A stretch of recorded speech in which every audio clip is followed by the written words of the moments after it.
Hello dear student, today we shall read the new story, Thy Name. It is the fourth chapter of your supplementary book. In this chapter, in this story, it is the time of the World War. An American prisoner of war is washed ashore in a dying state and is found at the doorstep of a Japanese doctor. Should he save him as a doctor or hand him over to the army as a patriot? तो इस कहानी में contrast है एक व्यक्ति के लिए दो आपके ड्यूटीज हैं। एक तो आपका प्रोफेशन ऐसा है कि आप एक डॉक्टर हैं, तो डॉक्टर का सबसे प्रथम कर्तव्य होता है कि अपने मरीज को क्योर करना, उसकी देखभाल करना और उसको लिए बेहतर से बेहतर करना। और दूसरा, देशभक्त होने के नाते आपको जो है देश से शत्रुओं से जो है आपको विरोध करना और उनके अगेंस्ट आपको कार्य करना।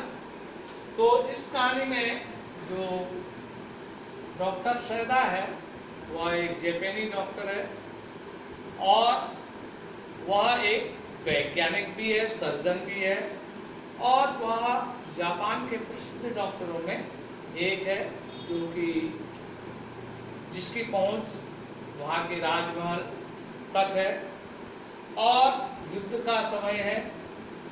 तो इस बीच में क्या होता है कि जो डॉक्टर सैदा है उसका जो मकान है वह जापान के एक कोस्टली क्षेत्र में है, यानी कि तटीय क्षेत्र में एक बड़े से ऊंचे पहाड़ पत्थर के ऊपर है जहाँ चारों ओर चीड़ के पेड़ हैं और उसका घर जो है बाहर उसके घर के बरामदे से पूरा समुद्र का किनारा दिखाई देता है। एक शाम को जो है वह अपनी पत्नी हैना के साथ जो है वहाँ पर अपनी पत्नी के साथ वह खड़ा है और उस बाहर बरामदे से वह जो है समुद्र का दृश्य देख रहा है।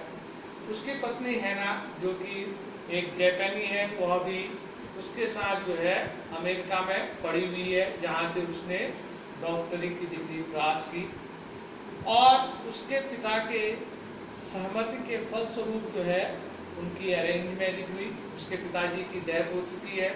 वह एक प्रसिद्ध देशभक्त थे, जाने माने जो है व्यक्ति थे और उनका एकमात्र पुत्र डॉक्टर सैदा था जो कि शादी के पश्चात अपनी पत्नी के साथ उस समुद्र तटीय मकान पर जो है अपनी पत्नी के साथ निवास कर रहा।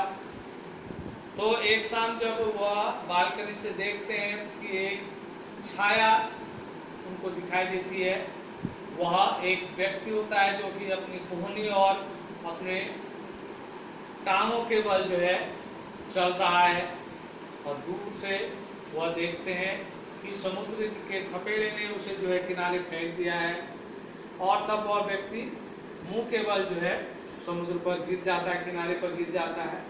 तो दोनों पति पत्नी उसको लेकर सीढ़ियों के रास्ते से आते हैं तो देखते हैं कि वह व्यक्ति जख्मी है और उसके कमर के निचले हिस्से पर गोली लगी है और वह एक युद्धबंदी है, अमेरिकन है।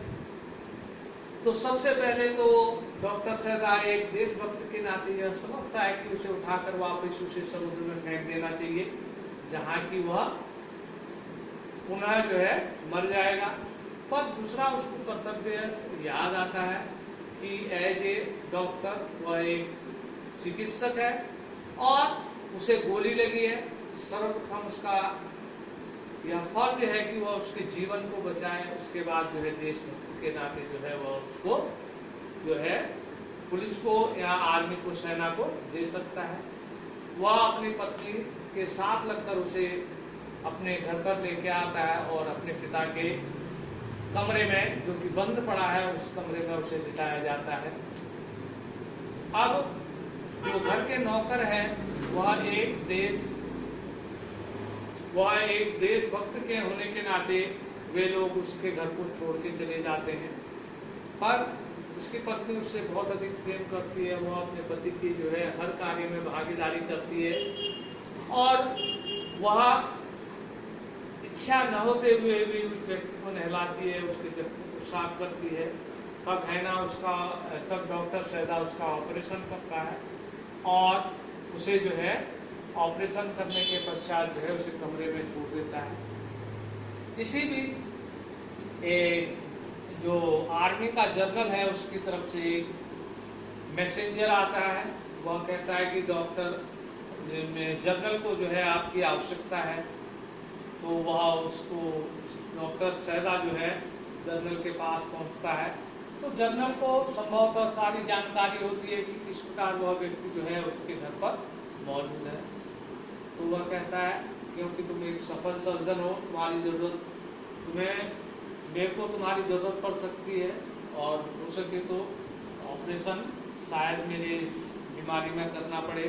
अन्य जो प्रसिद्ध सर्जन हैं वह जापान से बाहर है, लेकिन मैं उन पर तुम्हारी तरह विश्वास भी नहीं कर सकता। और वह कहता है कि वह व्यक्ति को गोपनीय तरीके से तुम्हारे घर पर ही मार दिया जाए और उसे उसकी लाश को वहाँ से गुपचुप तरीके से गायब कर दिया जाए। तो वह कहता है, यह भी वादा करता है कि मेरे पास जो है 2 प्रसिद्ध हत्यारे हैं और जो कि इस काम में परफेक्ट हैं। वो गोपनीय तरीके से तुम्हारे उस व्यक्ति की हत्या कर देंगे और जो है उसकी लाश को गायब कर देंगे। तो सैदा इस बात के लिए सहमति जताता है।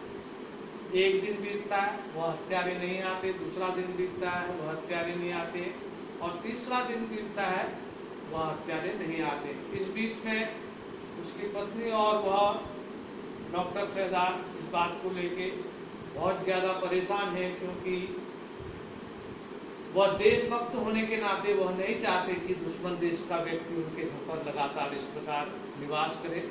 एक चिकित्सक के रूप में उसने अपना फर्ज पूरा किया था और वह नहीं चाहता था कि उसके द्वारा जो है उस व्यक्ति की हत्या की जाए और वह यह भी नहीं चाहता था कि एक देशद्रोही के नाम पर जो है वह एक दुश्मन देश के नागरिक को जो है अपने देश घर पर रखे।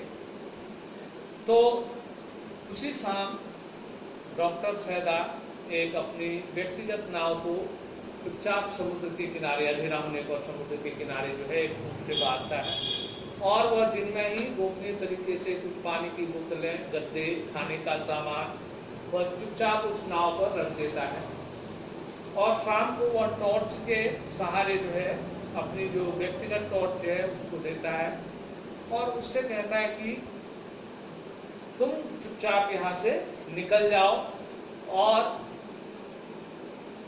याद रखना कि टॉर्च नहीं जलाना, इससे तुम दिखने में आ जाओगे। यहाँ से कुछ दूरी पर एक छोटा सा टापू है जहाँ से कोरियन जहाज गुजरते हैं जो कि मछली पकड़ने के लिए प्रायः यहाँ आते हैं और मौका देखकर तुम पर यहाँ से उस पर सवार होना जिससे कि तुम यहाँ से बचकर निकल जा सकते हो। और अगर तुम सुरक्षित हो तो कम से कम 2 बार जो है